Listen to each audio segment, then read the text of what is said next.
Hi, everybody. I am so glad that you're here. Hello, replay viewers. I'm glad that you're here too. And as you can see from the title, we're going to talk about content creation and what kind of content you should create. And when you're in a content rut and you can't think of what to publish and you know you need to be publishing content, you're trying to figure out, I don't know, how do I get out of this rut? How do I figure out what it is I should write about? And you know it's important because either someone has told you it is, or because you have the understanding that you know you need to put yourself out there and to publish what's in your heads because when clients and potential clients have a need for somebody with services like yours, you want enough of a bed of content to be out there so that when they are ready, then you come to mind. And content creation is one of the best ways to do that. But I am fully aware because I have gotten into this situation too that every now and then you can't figure out exactly what to create. So that's what we're going to talk about today. And I have five, I think, pretty easy ways for you to get out of that content rut and get to creating content, which is extremely important. And don't worry about taking notes because at the end, I'm going to give you a resource, a link to a resource that I can send you, and it'll have all of this summarized, and it'll even give you a place to write notes when you start doing these 5 ideas. All right. Well, if we haven't met before, I'm Nancy Merland, and I'm the president of Merland Marketing and Social Media. And I'm a marketing and business development, content, social, and digital media advisor for lawyers and legal marketers. So I am so glad that you're here. Thank you so much. I have two little quick, short pieces of housekeeping. If you happen to be in my Facebook group, you might see a link above that says Allow StreamYard to let Nancy, basically let Nancy know your identification. So if you would, please click on that so that if you leave a comment, I will know exactly who's leaving that comment.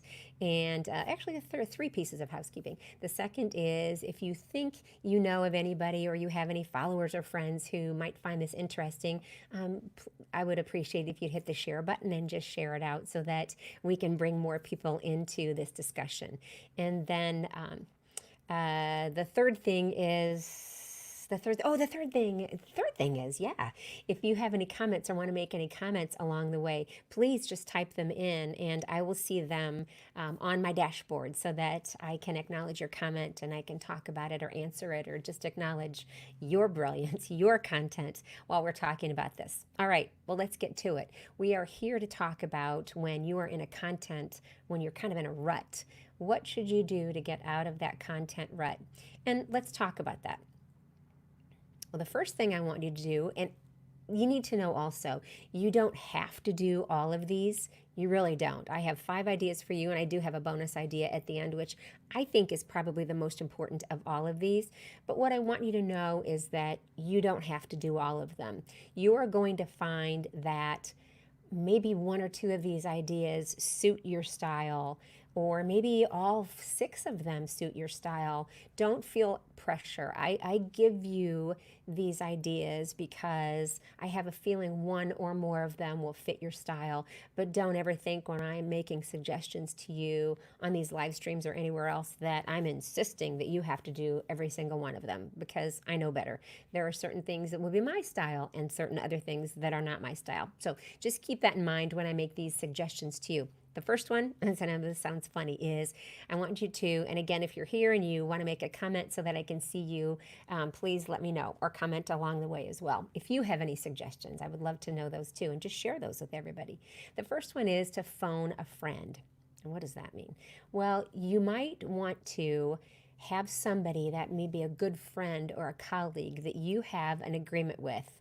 And what you might want to say to that person is, how about the next time, and obviously this is a close friend, obviously the next time I get into a content rut and I'm questioning myself and I don't know exactly what to write about or what to publish, what to record for my podcast or what to put up anywhere on LinkedIn as an article, in my LinkedIn news feed, or on my blog, whatever it might be, the next time I get into a rut about it, or this little demon inside of my head is telling me that I'm not worthy of creating that content, can we just get on a quick phone call, or can I go into your office when we're all back in offices again, obviously?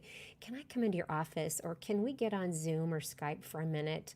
And can we just talk for a couple minutes? Because I have a couple quick questions that I will ask you that I know will help me get out of my content rut.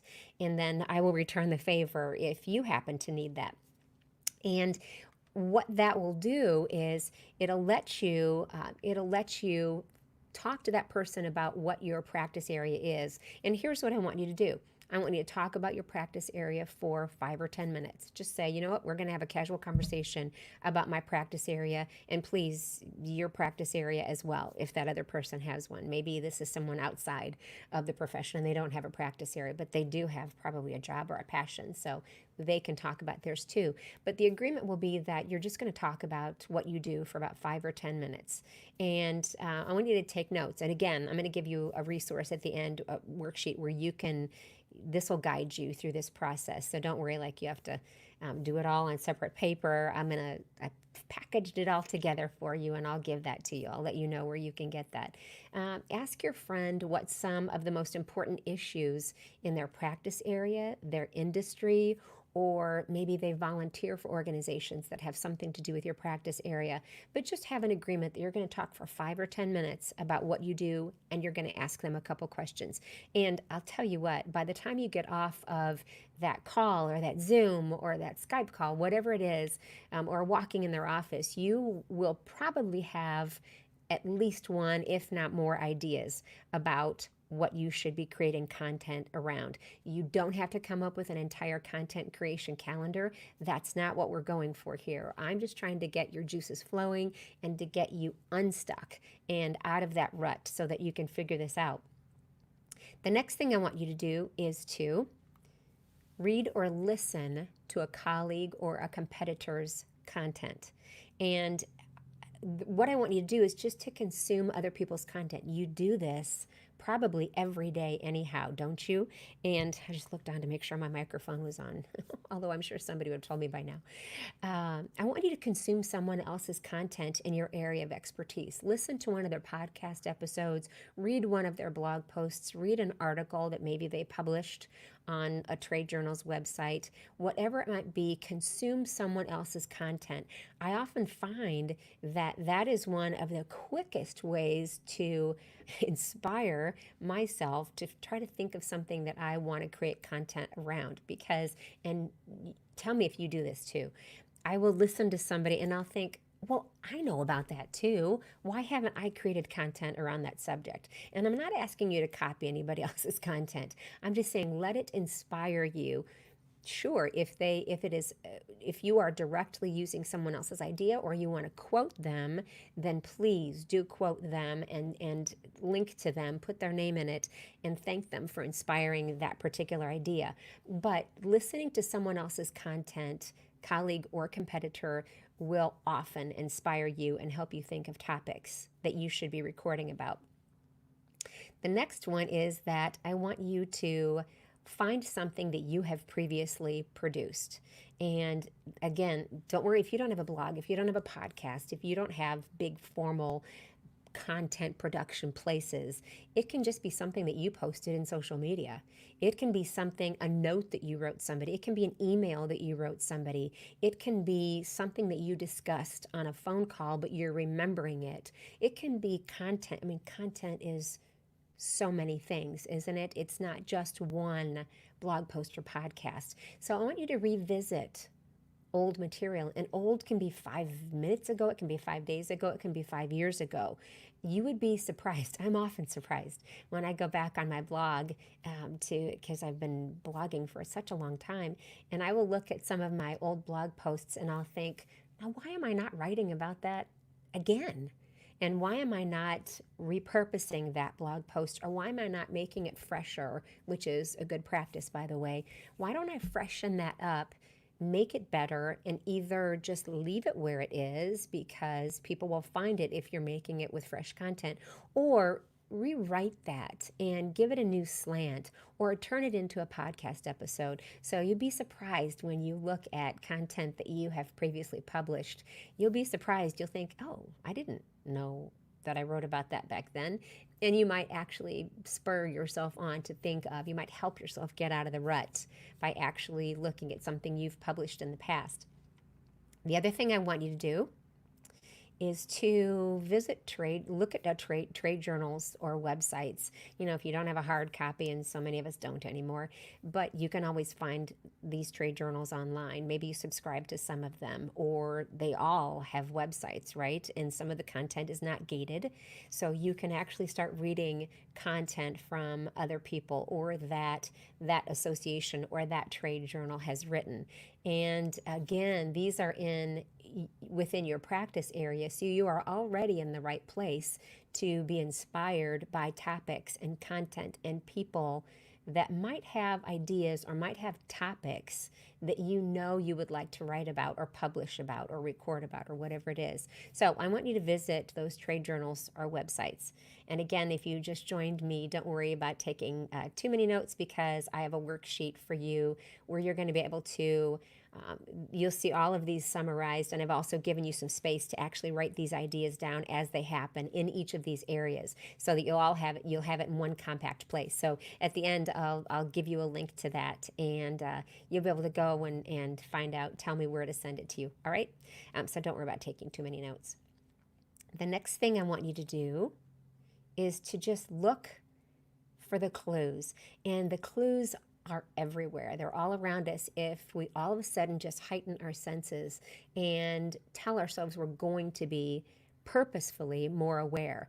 And this might be because you've heard people have a discussion about a certain topic. You might have heard it just because you were in the presence of those people having a discussion. It might have been a discussion that you had with other people. It might be that you're on LinkedIn, or you're on Facebook, or you are on Twitter, or you're on TikTok.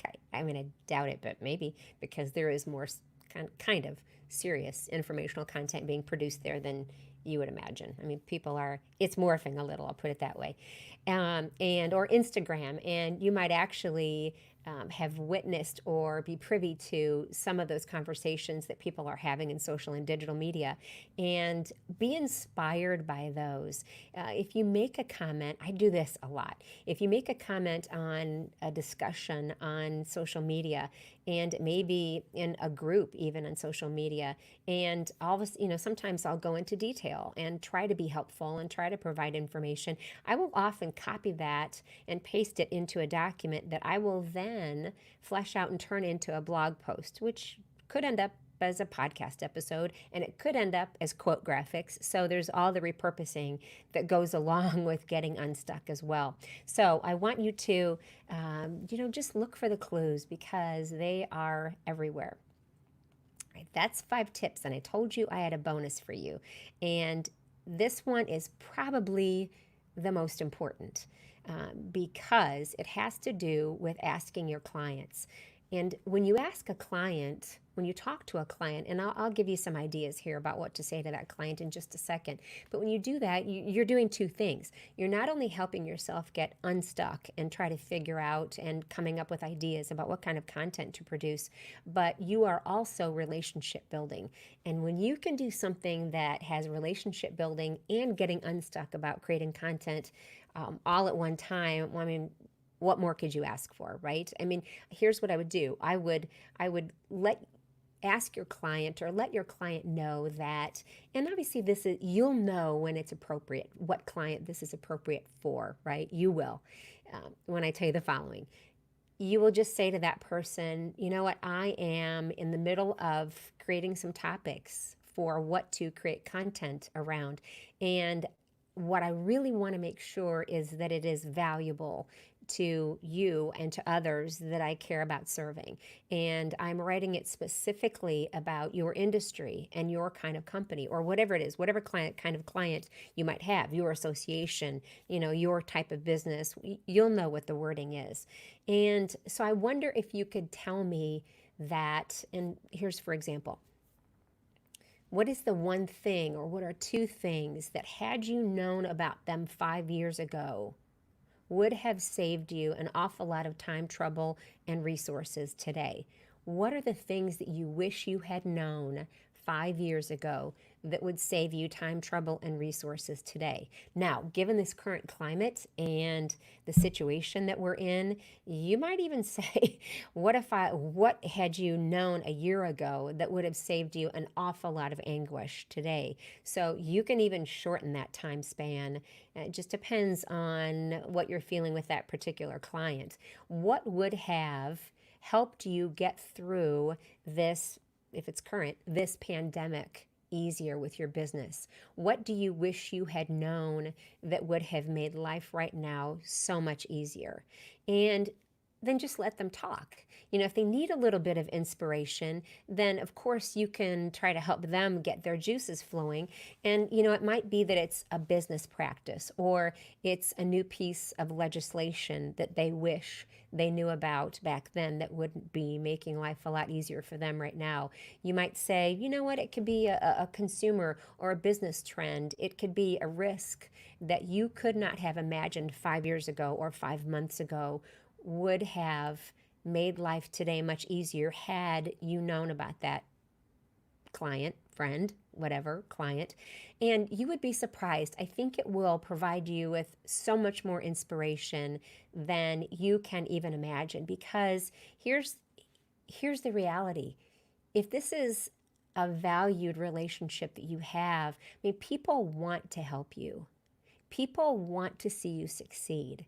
People want to get you through the process of trying to create good content. When you take the time to ask them what it is they would contribute or that is in their minds that would help you create content better, and then you can obviously, in that content, you can even tag that person, link to that person to say, thanks for inspiring this thought today, if it's appropriate. If it's confidential, obviously, or if it'll make that person uncomfortable, obviously I don't want you to do that. But again, all the ethics rules, and you know best whether or not that's even a good idea.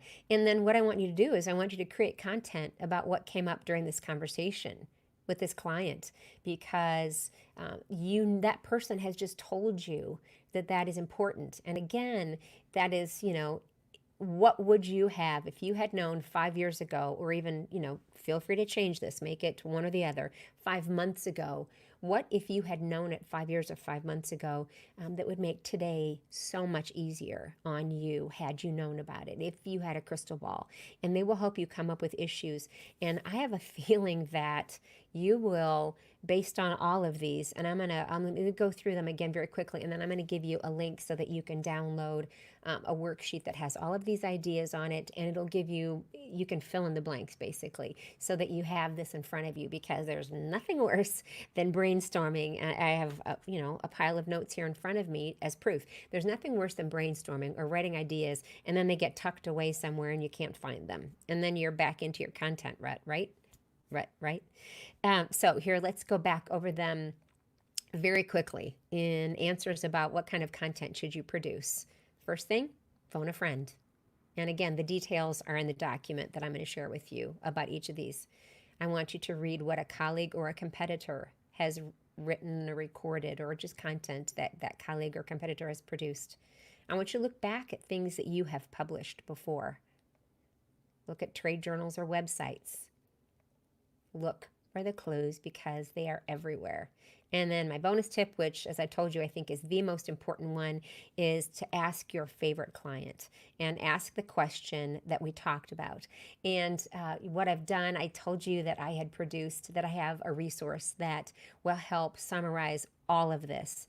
And you can go to that website, and it will, if you just give me your email address, I'll send it right to you immediately. And it's a worksheet that will summarize all of these. It'll give you more detail, like I talked about. And it also has sort of a fill in the blanks, so that I'll just guide you. I like to make things, I like to make the complex simple. So this resource, this worksheet, will guide you right through filling all of that out. Again, don't think that you have to do all of them. I want you to pick the ones that match your style, and I want you to do those, okay? And it's that, and in case you're trying to write it down, because there isn't a good way, I can put it in the comments.